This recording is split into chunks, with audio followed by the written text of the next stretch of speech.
the younger generation is, 40 years old and younger, 95% positive, supportive. I think we can all agree that younger generations like Sarah's just get it better than us older folks when it comes to matters of social justice. I understand that it's difficult to make those connections. And I'm honored that so many senior colleagues, and when I say senior, I'm almost by default saying white, and more often than not, cisgender men. There's still so many people, let's call them tenured senior colleagues. All such nasty commentary, as far as I can discern, is exclusively from people who are both white and male. I don't think institutions need to keep their students accountable because the students are leading on these issues. They already know, exclusion with respect to LGBTQ questions and ableist questions, all the ableism that's embedded in what we do, the cisnormativity.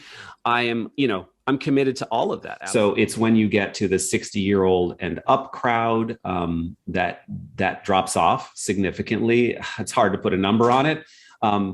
There's a much higher percentage of people who are skeptical or flat out unsupportive of the work I'm doing. So they're having a very difficult time. And I want to be sympathetic to any senior colleague who's having a difficult time. I want to have an honest conversation. You don't need to tell the students about social justice because they're the ones that we should be looking to. They're just so much better than the faculty and administrators at all institutions in this country. And many people, especially younger generations, are very, very ready to reimagine and restructure American music theory. A lot of people in music, academic music, actually believe, especially senior people, especially senior white folks and senior white men. I see there is one question. Maybe we make that the final question here. As you know, the first programs in Black Studies and Women's Studies began in the 1970s. Eileen Southern, most famously, was the chair of the first Black Studies program at Harvard. Many women, now in their late 70s and well beyond, were founding faculty members of these programs and created the first courses on women in music and on music and gender, race, class, sexuality, etc. Many of them were teaching about sexism and racism in music 30, 40, 50 years ago, in some cases at considerable cost to their careers. We need to restore the historical memory of this phenomenon. These mostly women have much to add to this conversation that could prevent much reinvention of the wheel that is currently happening. In light of this, I wonder if would you like to reconsider the helpfulness of what some could perceive as ageism in this discussion, vis-a-vis your comments regarding senior people and the 60-plus crowd, as you described them. Did you leave that up there and not? Oh, sorry. Yeah. Yeah. So I can just look at it for a sec. Yeah. Yeah.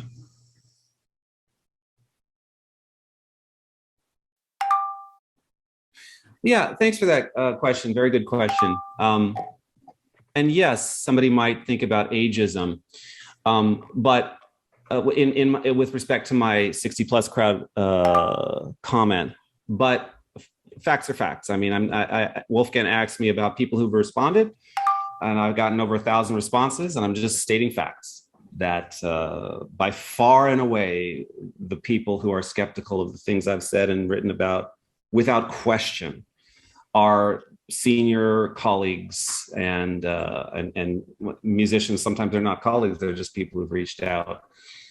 If this questioner wants to call that ageism, then you can call it ageism. But it's a statistic. Actually, it's just true. And I also hasten to add, and I'm going to repeat myself because this is something I said maybe 30, 40 minutes ago. I've been truly honored that I've heard from so many senior colleagues who have contacted me, and we've had conversations on the phone and on Zoom, and we have, been working on projects together. And I'm doing that right now, actually, with two different groups of people. And there are several senior colleagues, and they have been kind of at the forefront of some of these issues.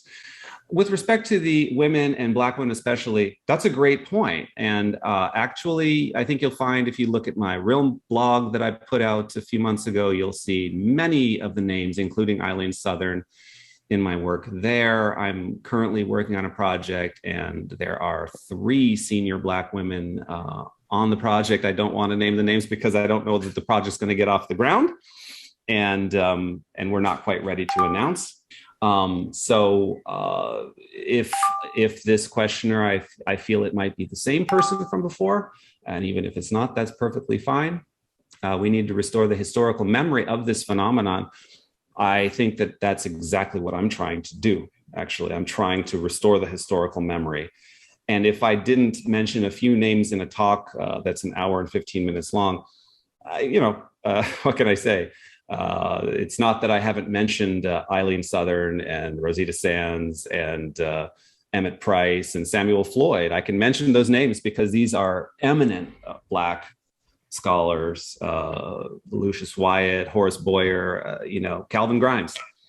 I do know the names and I know the history. If this person is suggesting that I don't, then I would respectfully push back against that, because African-American music is something I work with aside from being a Russianist, and I have always worked with. And I happen to know many of the people that this person is talking about. So thank you for the question, though, and for the comment. It's very good. And you've noticed something that is maybe I haven't said today. I would just respectfully say that just because I didn't say it today doesn't mean that I don't write about it and think about it. And start with my blog post for Realm, and you'll see a different side of some of these comments. And I'd love to hear comment from this person if they are interested in following up with me in an email to my Ewell@hunter.cuny.edu. Thank you. Phil, I just have, can you hear me? Yeah, I just have a quick follow-up to that question. Please. And with this 60 plus crowd, it is one of the things that I've been thinking about in the last 10 years, and you probably have too, is one of the reasons this 60 plus crowd, it's twofold, might be emailing you, because they have the most job security with tenure, with full professorships, etc. But of course, the flip side of that job security was afforded to them because of the different opportunities and the different canons we had then. And so by saying the 60 plus crowd, I mean, you and I are both middle-aged. Maybe it's our generation that's going to flip that. But the kind of catch-22 is there. I'm sure there are people in their 20s and 30s who might share the same views as this 60 plus crowd, but just don't have the security to argue or send you a nasty gram, so to speak. You're right, Allie. That's I have thought about that.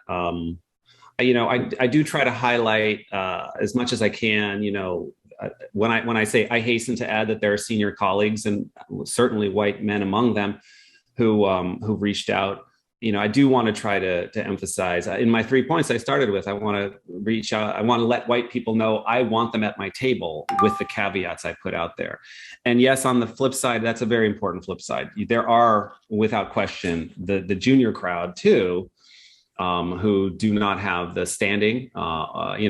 Maybe there's some of the anonymous things I've seen that could be.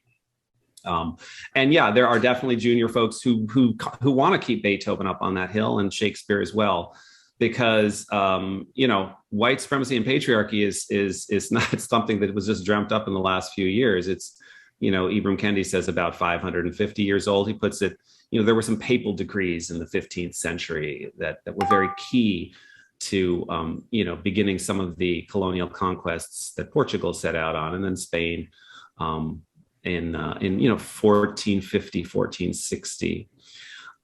So, if you're dealing with 500 years plus years of structures and institutions, it's not something that you can just shed in a few years. But I think in the academic study of music over here in the States, I want to try to end on a high note and say, hey, I've had so many Zooms and so many conversations with so many people, really from all over the world, but I'll just talk about the States, where people are really making big, bold changes, and they're trying to think about big things. And it's working to a degree. Is it going to be easy? No, it's going to be a struggle. Social justice always is. As the one questioner was talking about the folks from behind, I mean, there's a reason why people know about Florence Price. With respect to the questioner, the Black authors doing work on Florence Price before, and God bless them for doing it, and it was great work. The reason it was never heard is because they were Black, right? I mean, that's the reason. The reason why we know Florence Price is because Alex Ross is white. You can't, spin that any other way. I don't want to unduly give Alex Ross the credit for discovering Florence Christ. Of course, there was a lot of her music was only found in Chicago, like, what was it, 5 or 10 years ago, right? So there's that practical element of the scores were not around for a while. And then he wrote about it, and then there was this resurgence. That's true. I think that the bold moves that I see these days are actually indicative of some big changes. It takes time to think about new curricula. I'm working on a co-authored textbook for undergraduate music theory, and that's going to hopefully be out in 2023. So you have to, start somewhere. But once new materials come out, and then you can start conceiving of, Robert Schumann on a page next to Thelonious Monk, which should have always been like that, right? And with respect to the impact on music in the United States, well, Thelonious Monk had a far larger impact than Robert Schumann. I imagine there's some people who would say, no, that's not true because it's Robert Schumann. And then race enters into the picture. But I would never say one was a better or worse composer or genius. I don't use words like that. That's just silly talk. But I have no problem saying that Thelonious Monk was without question a more influential figure on American music than Robert Schumann. But that's not what we're taught, right? We're still taught this craziness because of the whiteness and the maleness. We still sometimes teach people that, not directly, because we don't directly put up Thelonious Monk and Robert Schumann. I'm just hypothetically doing that.